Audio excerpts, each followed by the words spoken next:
예, 오늘은 저희 교회가 작년까지 우리 교회의 모토 구절로 생각했던 이 구절입니다. 이 말씀이. 그러니까 작년부터 좀 바꾸었는데 참 우리가 그리스도 안에서 자유가 뭔가 하는 걸 생각하게 하는 그런 말씀입니다. 여러분들이 그 뉴스를 통해서 아마 들으셨을 생각되는데 우리나라 봉준호 감독이 이름이 좀 이상하긴 하지만 어쨌든 간에 기생충이라는 그런 영화로 칸 영화제에서 최고상을 받았다. 저는 영화를 별로 잘 많이 보지 않는 사람인데 이 영화는 다음에 오면 한번 봐야 되겠다 생각을 하고 있습니다. 제가 본 영화 중에서 오래전에 봤는데 안 잊혀지는 영화 중에 하나가 빠삐용이라는 영화가 있습니다. 아주 오래전에 봤습니다. 그 영화는 사실은 어떤 사람의 그 실화를 기초로 해서 했다 그래. 앙리 샤리에르라고 하는 프랑스 사람인데 그 사람의 전기를 근거로 해서 거의 실화 그대로 영화로 옮긴 거라고 그렇게 합니다. 1930년대에 나이가 당시 한 20살 정도 됐을 때인데 이 앙리라는 사람이 파리 어느 카페에서 술을 마시고 있다가 그 근처에서 살인사건이 일어나게 됩니다. 이 살인사건과 관련은 없는데도 불구하고 실적 올리는데 급급했던 검사가 거짓 정의를 내세워가지고 그 사람을 살인범으로 몰아서 악마의 성으로 그를 보내게 됩니다. 그는 그곳에 가서 있으면서 너무나 억울해서 자기를 이곳으로 보낸 검사에게 어떻게든 내가 복수를 해야 되겠다. 그래서 칼을 갈고 9번 탈옥을 시도하다가 드디어 마지막에 14년 만에 탈출에 성공하게 됩니다. 제가 다른 장면은 기억이 잘 안 나는데 그 사람이 그야말로 절해고도의 그 섬에서 탈출을 해서 이 바다로 뛰어내려 가지고 뗏목을 잡고 뗏목에 누워 가지고 바깥으로 나가면서 자기하고 같이 탈옥하자 그래도 탈옥하지 않았던 루이 드가라고 하는 그 친구 보고 나는 자유롭다고 막 소리 지르는 게 아직도 기억이 납니다. 근데 그때 그가 막 그 해안에서 조류를 따라서 떠나가는 그를 바라보던 그 친구 드가가 그런 얘기를 합니다. 네가 아무리 탈출에 성공했어도 네 마음의 감옥에서 벗어나지 않으면 너는 여전히 감옥에 갇혀 있는 거야. 하고 그 바다에서 떠나가는 친구를 보면서 자유를 향해서 가고 있는 그 친구를 보면서 여전히 갇혀 있는 친구가 중얼거리는 말입니다.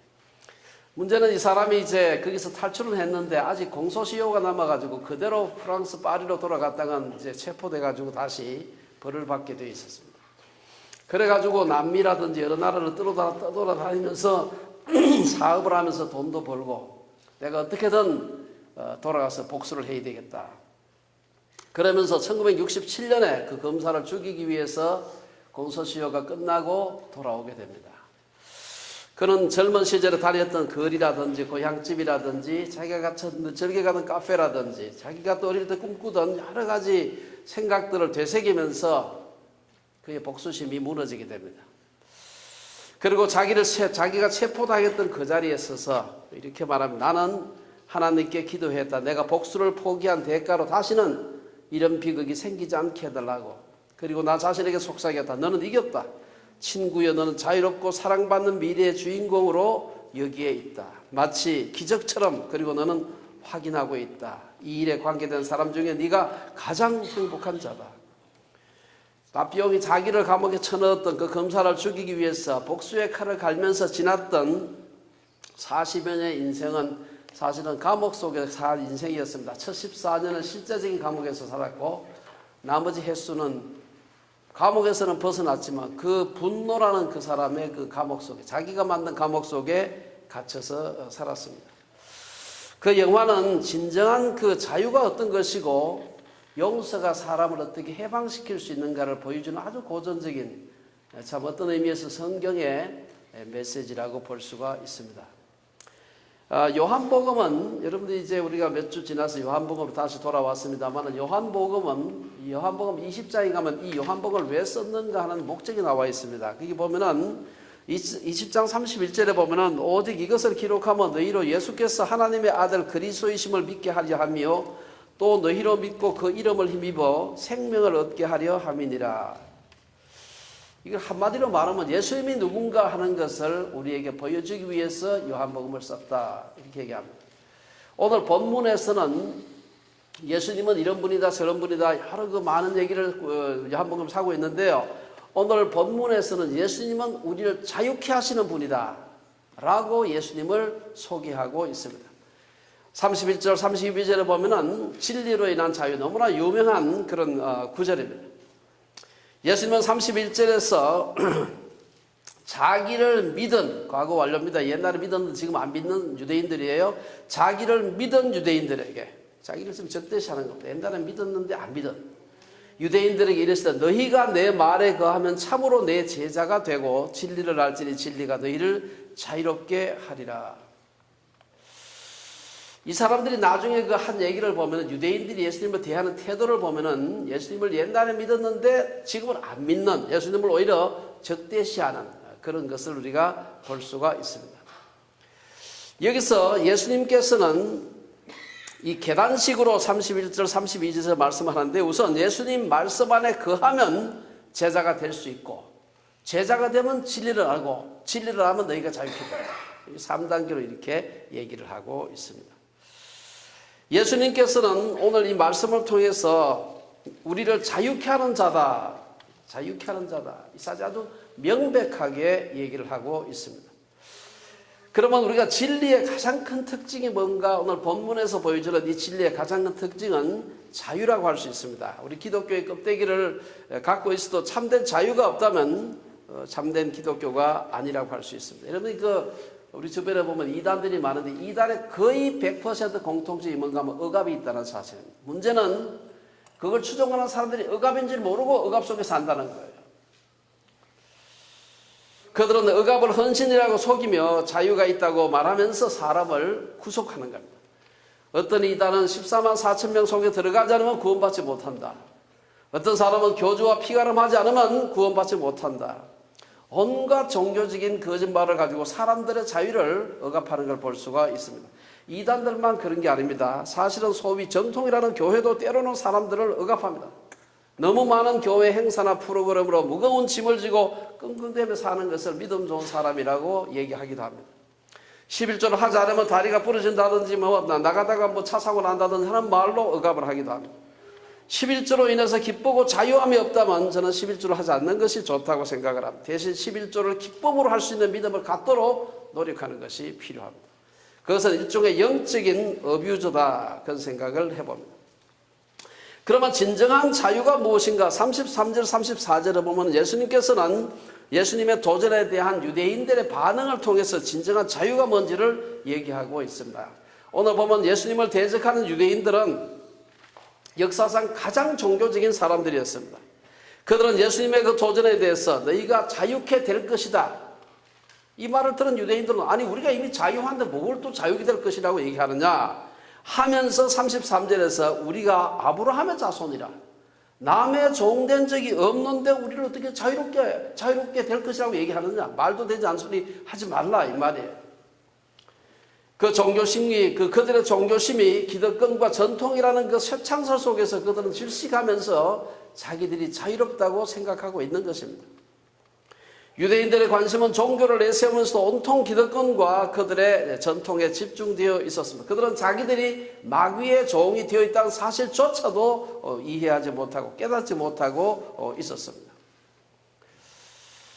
오늘 본문에 있는 말을 보면은 사실은 이 유대인들의 반응 자체가 틀렸다는 것을 금방 알 수가 있습니다. 이들이 남의 종이 된 적이 없다, 사실입니까? 그렇지 않습니다. 구약 성경을 보면 유대인들은요, 여러분 잘 아시는 대로 애굽에 가서 400년간 종살이 했습니다. 거기서 뿐만 아니라 나중에 이 바벨론 포로로 잡혀가가지고 그로부터 한 1000년 뒤에 바벨론 포로로 잡혀가지고 적어도 70년 이상 그들은 종살이를 했습니다. 그 뒤에도 나라를 빼앗기고 얼마나 오랫동안 여기저기서 동네북처럼 두들겨 맞으면서 박해받으면서 수천 년을 살아온 사람들인데 우리는 종된 적이 없다, 이 거짓말이죠. 34절에 보면 예수께서 대답하시기를 진실로 진실로 너희에게 이르노니 죄를 범하는 자마다 죄의 종이다. 유대인들이 사실은 자유로운 사람들이 아니라 종으로서 살아왔다는 것을 지적하고 있는 것입니다. 이외에도 성경은 곳곳에서 인간은 범죄함으로 죄의 종이 되었음을 지적하고 있습니다. 우리들 중에 누가 나는 죄가 없다고 말할 수 있겠습니까? 우리 모두가 다 죄가 없는 것처럼 살아가고 있지만 사실은 우리들 마음속을 햇빛으로 비추게 되면 마치 우리 방 안에 평소에 맑은 듯이 보이지만 햇빛이 들어오게 되면 먼지들이 보이듯이 우리 마음속에 먼지들이 있는 것입니다. 종류는 다르지만 사람들마다 다양한 죄로 인해서 쇠고랑에 묶여서 살아가고 있습니다. 도대체 어떤 죄가 사람들을 자유롭게 하지 못할까? 저는 오늘 본문의 오늘 본문보다는 좀 뒤에 말씀입니다만은 사람들을 가장 자유롭게 하지 못하는 것, 경험적으로 첫째는 분노라고 생각을 해봤습니다. 오늘 본문에서 예수님과 토론하고 있는 유대인들의 모습을 보면은 아쉽게도 성경에 음표가 붙어 있지 않고 감정을 나타내는 기호가 붙어 있어서 그렇죠. 그들의 막 이글거리는 분노를 이 예수님과의 대화 속에서 볼 수가 있습니다. 그들은 예수님이 죄를 범하는 자마다 죄의 종이라고 하니까 분노했습니다. 분노하는 게 얼마나 분노했는지 성경에 그냥 그 분노한 그 모습만 보여주는데 이게 얼마나 분노했는지는 잘 나타나질 않아요. 그런데 보면은 예수님께서 37절에서 유대인들을 보시고 그러나 내 말이 너희 안에 있을 곳이 없으므로 나를 죽이려 하는도다. 사람이 가장 화가 나면 죽일 정도로 미울 때가 있어요. 이거는 인간의 그 분노의 극을 표현하는 겁니다. 앞에 있는 예수님을 향해서 죽이고 싶은 거예요. 그 정도 분노했다면 얼마나 분노했는지 우리가 짐작할 수가 있는 것입니다. 59절에도 그 비슷한 말씀이 있습니다. 사실 그 분노라고 하는 것은 우리를 가장 자유롭지 못하게 그야말로 분노의 종이 되게 만드는 것이 바로 죄의 종이 되게 만드는 것이 분노입니다. 우리는 우리에게 상처를 준 사람들을 용서하지 못하고 살아갑니다. 모두가 다 그런 어느 정도의 상처들이 다 있죠. 용서하지 못하고 살아가는 겁니다. 어떤 사람은 막 분노해가지고 잠 못 자는 사람도 있고 소화불량 되는 사람도 있지만 그것까지는 안 돼도 늘 마음에 분노하는 그 나를 제가 용서하지 못하는 사람들이 있는 것입니다. 저 역시 마찬가지입니다. 과거에 화가 나서 지금까지도 기억하고 있는 그런 것들이 많이 있습니다. 제가 창조론에 대한 다른 입장을 갖는다고 해서 막 미워하고 제 책 불매운동하고 제가 출연했던 다큐멘터리 방영하지 못하도록 막 방송에 악기해서 결국은 못하게 하고요. 사실은 그때는 분통이 많이 터졌습니다. 저는 그 화가 날 때마다 제가 이전에 다른 사람들을 비난했던 것을 되돌아보게 됩니다. 제가 저와 주장이 다른 사람들이 저를 갖다가 다른 말도 안 되는 얘기로 막 거짓말을 하고 다르게 모욕을 할 때는 참기가 힘들었습니다만은 돌아서서 생각해 보니까 저도 다른 사람들 그렇게 비난을 많이 했더라고요. 그래서 조금 마음에 내가 용서를 해야 되겠다는 생각을 하게 되었습니다. 저는 두 가지 원리를 배웠습니다. 첫째는 다른 사람을 용서하는 것에 있어서 중요한 훈련의 첫 번째가 내가 얼마나 큰 죄를 지은 사람인가 하는 것을 아는 겁니다. 이걸 모르면 용서하기가 굉장히 어렵습니다. 나는 선한데 저놈이 나쁘다고 생각하면 절대 용서하지 못해요. 둘째는 내가 얼마나 큰 죄를 용서받은 자인가를 상기하는 것입니다. 여기에 대한 아주 좋은 예가 바로 1만 달란트 빚진 자, 100데나리온 빚진 자의 예입니다. 우리가 많은 빚을 탕감받은 자라고 생각할 때 내게 빚진 자를 용서할 수 있는 마음의 여유가 생기기 시작하는 것입니다. 그래서 첫째, 우리를 갖다가 감옥에 가두는 가장 중요한 아주 무서운 날마다 우리가 경험하는 그 굴레라고 하는 것은 바로 분노다. 두 번째는 탐욕입니다. 44절에 보면은 예수님께서 유대인들을 나무라시면서 너희는 너희 아비 마귀에게서 태어났으니 너희 아비의 욕심대로 행하는구나. 욕심대로 행한다. 유대인들이 예수님을 비난하면서 사실은 잘난 체하고 의로운 체 했지만 사실은 그들은 욕심으로 가득 차 있다고 예수님은 말씀하는 겁니다. 욕구는 필요지만 욕구는 필요입니다. 배가 고프다. 필요죠. 그러나 욕망이나 탐욕은 필요한 것 이상을 갖고자 하는 마음입니다. 요즘 우리나라에 여러 신제품, 전자제품 같은 게 막 나오는데 나오자마자 그 사는 사람들이 있어요. 그 early adapter라는 말을 부릅니다. 어디서 나온 말인지 잘 모르겠지만 얼른 사는 그런 사람이 있습니다. 안 사고는 못 배기는 신상녀라는 말도 있대요. 신상품이 나오면 사지 않고 못 견디는 여자, 신상녀. 하나를 사게 되면 그게 다시 안 나오면 저는 그 다음 또 세 개 또 나오는 겁니다. 또 더 좋은 모델이 나와요. 또 사는 겁니다. 물건에 대한 욕구는 세상 풍조를 쫓는 것이고 이것이 인생의 굴레가 되는 것입니다. 고든 맥도날드 목사님은 내면 세계와 영적 질서라는 책에서 세상에 묶여있는 인생을 쫓기는 인생이다. 제가 그 갤럭시 S6를 가지고 있는데 요새 S10 가지고 나온 우리 친구 목사님 지금 그저께 왔는데 보니까 너무 부러워가지고 이거 사야 되는다는 마음을 가지고 있으면서 거기에 묶이는 겁니다. 어느 정도. 카메라를 보니까 너무 기가 막혀. 그래서 그 묶이는 거예요. 이 세상에 얼마나 좋은 물건들이 많습니까? 물건에 대한 욕망만이 사람을 묶는 것이 아닙니다. 식욕도 과해서 식탐이 되면 우리를 구속하게 되고요. 성욕도 법도를 벗어나면 우리를 구속하게 됩니다. 탐욕과 더불어 따라오는 것이 중독입니다. 일반적으로 선한 욕구는 중독이 되지 않습니다. 악한 욕구가 중독이 돼요. 게임 중독되죠.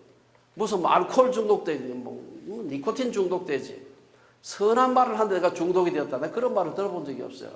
착한 행실을 하는 데는 중독이 안 돼. 암만 중독되고 싶어도 중독이 안 돼. 중독은 나쁜데 내 의지로 안 하고 싶은데도 불구하고 끌려가는 것이 중독입니다. 중독이라는 것은 욕구가 욕망으로 욕망이 굳어져서 내가 스스로 마음대로 할 수 없는 상태가 된 것을 중독이라고 해요. 중독되게 되면 우리는 창살 없는 감옥에 갇히게 됩니다. 안 하고 싶은데 의지를 끌려가는 거예요.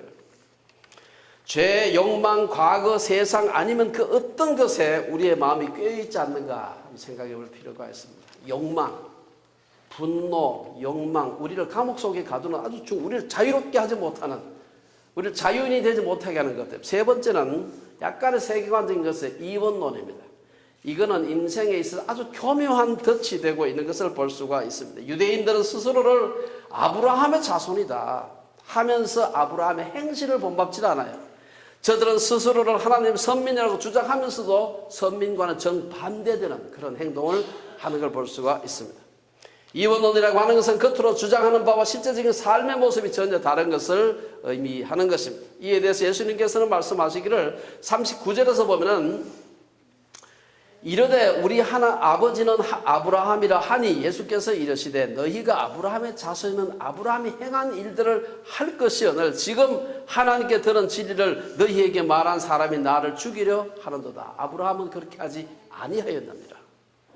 이원론은 예수님 당시의 유대인뿐 아니라 오늘 우리 그리스도인들의 성숙을 방해하는 가장 교묘한 이방 사상입니다. 이원론은 우리의 삶을 하나님이 주관하는 영역과 세상이 주관하는 영역으로 나누어서 생각하는 것입니다. 주일은 하나님의 영역이지만 월요일부터 토요일까지는 하나님과 무관하게 사는 것입니다. 아브라함이 주장하면서 아브라함의 자손이라고 주장하면서 아브라함이 하지 않았던 전혀 반대 행위를 하는 것과도 유사합니다. 세계관 운동은 바로 이런 잘못된 이원론의 굴레로부터 사람들을 해방시키는 것입니다. 사도 바울은 고린도서 3장 17절에서 주는 영이시니 주의 영이 있는 곳에는 자유가 있다. 자유가 있다. 네 번째, 우리를 갖다 가두는 것이 뭐가 있습니까? 열등감입니다. 오늘 52절, 53절, 57절에 보면은 유대인들이 예수님을 보고서 니가 그게 뭔데 하는 말을 하고 있습니다. 오늘 그 보면은 유대인들이 이르되 52절에 보면 네가 귀신 들렸구나. 아브라함과 선지자도 죽었는데 네 말이 사람이 내 말을 지키면 영원히 죽음을 맛보지 아니한다 하니 네가 아브라함보다 크냐? 57절에 보면 유대인들이 이르되 네가 아직 50세도 못 되었는데 아브라함을 봤어? 이게 묻는 것입니다. 이 컴플렉스죠. 분노지요, 사실은. 이것도 일종의 열등감은 인간의 타락으로 인해 생겨난 보편적인 질병입니다. 특히 한국처럼 단선형 가치관 속에 살아가고 있는 사회에서는 열등감을 가진 사람들이 굉장히 많습니다. 쉽게 순번 매길 수 있는, 하루 시험 치고 난 뒤에 수십만 명이 등수가 쫙 매겨지는 그런 사회입니다.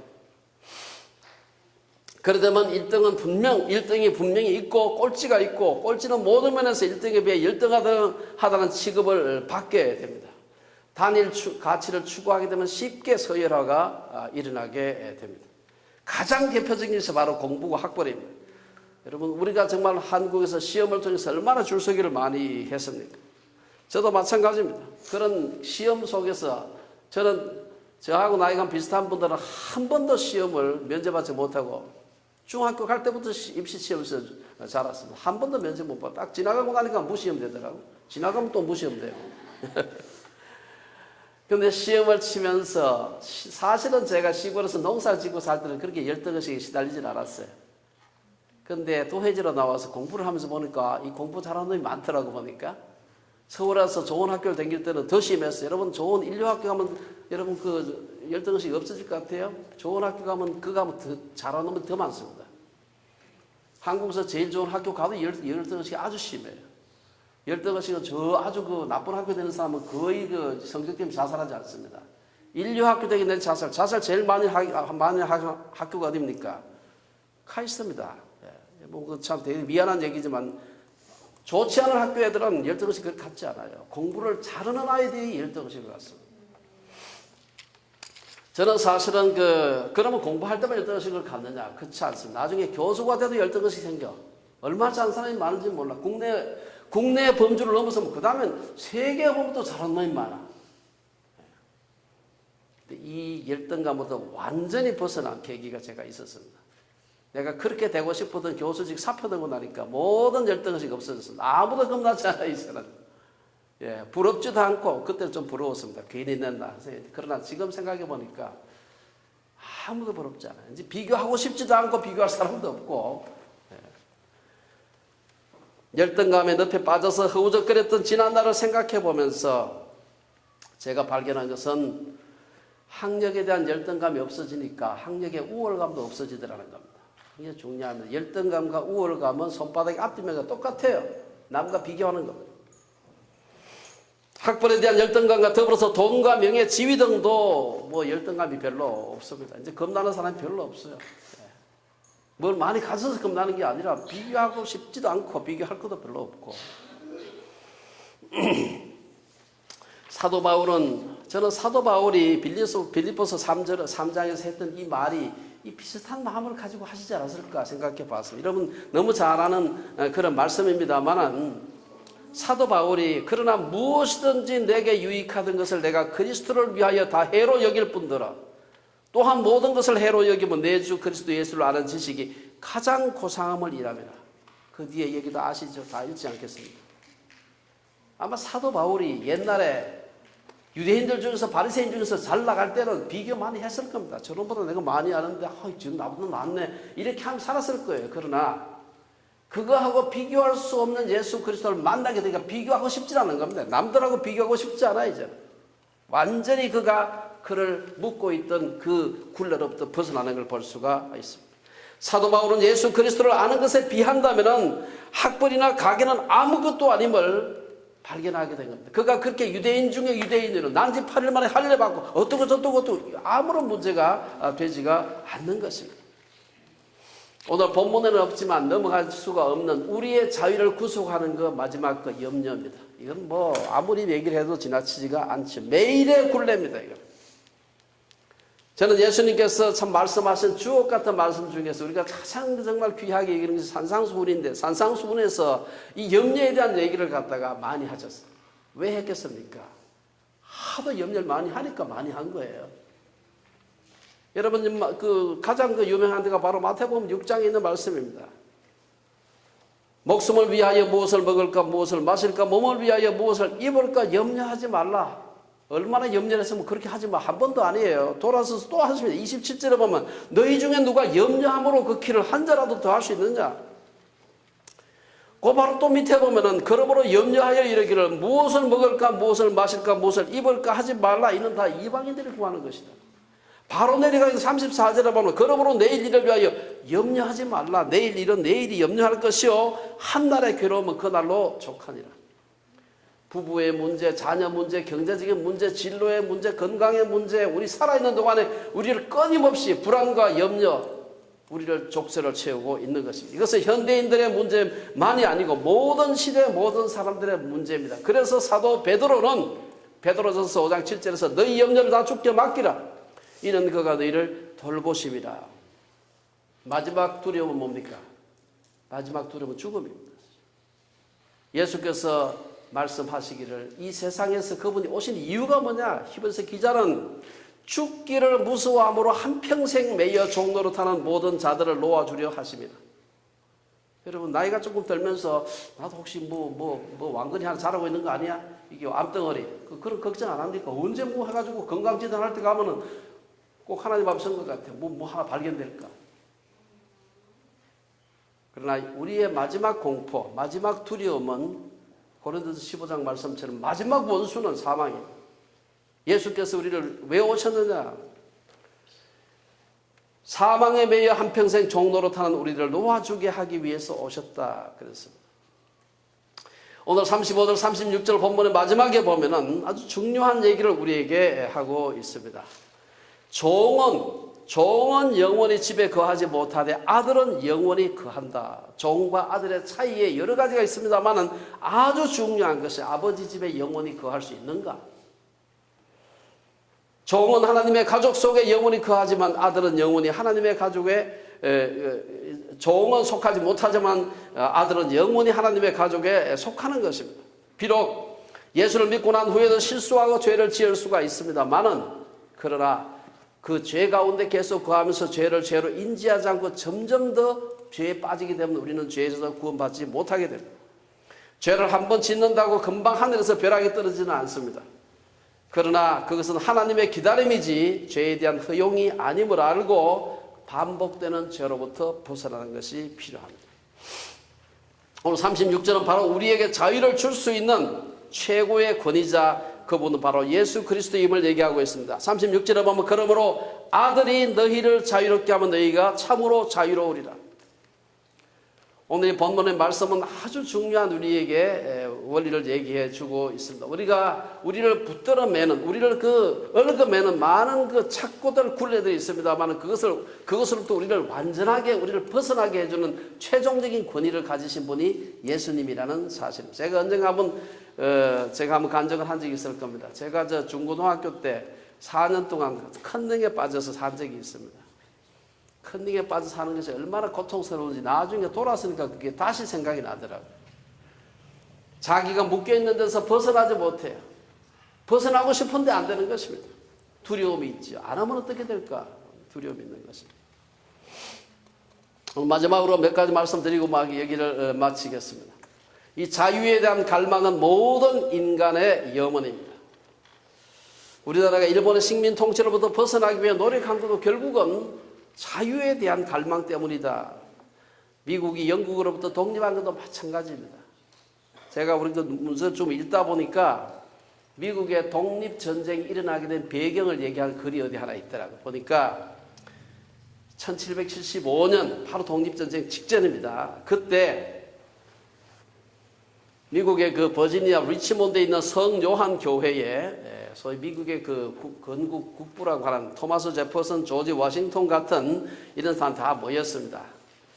그 이유가 버지니아에 있는 사병들이 미국 독립전쟁에 참여하도록 독려하기 위함이었습니다. 이때 이 전쟁을 할 것인가 말 것인가 서로가 강론을 하고 있을 때 이때 불을 당겼던 사람이 패트릭 헨리라고 하는 그 사람이었습니다. 이 사람이 그 당시 그 회의의 대의원이었는데 이 사람이 한 유명한 연설이 나에게 자유를 달라 아니면 죽음을 달라 그런 얘기를 했습니다. 미국이 자유를 얻기 위해서는 싸우는 도리밖에 없다고 생각한 겁니다. 그래서 이 유명한 연설이 기폭제가 돼가지고 남북전쟁, 소위 독립전쟁이 일어나게 되는 겁니다. 자유는 행복의 근원입니다. 자유보다 더 좋은 혜택은 존재하지 않습니다. 아무리 화려한 교도소라도 쪽방 작은 방보다도 못한 것은 자유가 없기 때문입니다. 예수님은 바로 이 자유의 주권을 가지신 분입니다. 그분만이 우리에게 참 자유를 줄 수 있다는 것입니다. 로마서 8장 14절 15절에 보면 무릇 하나님의 영으로 인도함을 받는 사람은 곧 하나님의 아들이라. 다시는 무서워하는 종의 영을 받지 아니하고 양자의 영을 받았으므로 우리가 아바 아버지라고 부르짖느니라. 부모님을 두려워하지 않지요. 우리가 얼마나 자유로울 수 있는가를 오늘 이 본문이 얘기를 하고 있습니다. 과연 우리 인간이 완전히 자유로울 수 있을까? 죄를 범하는 자마다 죄의 종이라고 했는데 과연 우리는 죄를 하나도 짓지 않고 세상 살 수 있을까? 완전한 자유, 우리가 타락한 본성을 갖고 있는데 이것은 이상이라고 할 수 있습니다. 우리는 이 세상에서 하나님의 말씀에 구속되는 것 이상으로 자유로울 수가 없습니다. 낙하산을 지고 공중에서 점프하는 사람이 떨어지다가 이러면 낙하산 너무 거추장스럽다 벗어버리면 죽어버립니다. 잠수하는 사람들이 잠수복과 산소통이 거추장스럽다고 벗어버린다면 그건 자유가 아니라 곧 죽음입니다. 완전한 자유는 이 육신을 벗은 후에 천국에서 누릴 수 있을 것입니다. 천국에서는 우리의 죄악된 성품이 더 이상 우리를 지배하지 않을 것입니다. 하지만 이 땅에 사는 동안 우리가 그 자유의 한계는 말씀으로 구속받는 자유, 진리로 인한 자유, 진리 바깥에서 가진 자유는 더 이상 자유가 아니고 방종이죠. 예수 그리스도를 통해 죄의 문제를 해결한 사람이 누리는 가장 큰 혜택, 그것은 바로 아빠 아버지가 주시는 평강입니다. 죄는 구원의 기쁨을 잃어버리게 만드는 것입니다. 누가복음 15장에 보면 탕자의 비유가 나오는데 탕자가 누렸던 자유는 더 이상 자유라고 그러지 않습니다. 방종이라고 그랬죠. 자유한 사람이라 행복한 사람입니다. 자유한 사람은 당당한 사람입니다. 이 눈치 저 눈치 안 보고 보면서 사는 것이 아니라 하나님 눈치 외에는 안 보는 겁니다. 하나님 눈치도 안 본다 그러면 그거는 방종이지. 하나님 눈치 외에는 안 보는 사람, 그 사람은 자유로운 사람입니다. 근래 저는 몇몇 사람들로부터 또 자꾸 이렇게 비난하는 사람들이 있어가지고 이제는 그 연습이 좀 돼가지고 크게 저가지는 않습니다만 매도 자꾸 맞으면 맷집이 생겨가지고 좀 덜 아픈데 그래도 가끔 그게 저를 불편하게 할 때가 있습니다. 제일 중요한 것은 하나님 앞에서 내가 바른가 하는 것입니다. 혹 우리를 부자여하게 하는 것이 없는가? 이렇게 사는 것이 인생이겠지. 그렇게 포기하며 사는 것이 없는지 모르겠습니다. 말씀 안에 있는 자유함을 기대하지 않고 지금까지 살던 대로 살아가는데 우리가 너무 익숙해져 있는 것은 아닌가? 오늘 이 말씀을 통해서 우리를 구속하고 있는지 한번 살펴보고 내가 벗어나지 못하고 있는 것이 있는지, 그리고 진리 되시는 예수 그리스도의 약속을 믿음으로 받기를 주의 이름으로 축원합니다. 우리는 자유의 주인이 아니기 때문에 자유를 선포한다고 주장한다고 노력한다고 자유케 되는 것이 아닙니다. 우리의 자유는 위로부터 주어지는 것입니다. 담배를 끊는 것이나 술을 끊는 것은 물론이와 분노로부터, 매일의 염려와 불온으로부터, 열등감으로부터, 이혼론으로부터 해방되는 것, 진리 되신 예수님 안에서만 가능한 겁니다. 그렇다고 아무 일도 하지 않는 것이 아닙니다. 매일 음식을 먹듯이 말씀을 먹으면서 성령의 도움을 요청하는 것이 필요합니다. 우리가 늘 우리를 가만히 있으면 우리를 얽어매일 수밖에 없다 생각하면서 우리가 이 주께서 우리에게 주셨던 이 고귀한 자유를 사탄이 탈취해 가지 않도록 끊임없는 우리가 노력하지 않으면 그 자유를 빼앗기게 됩니다.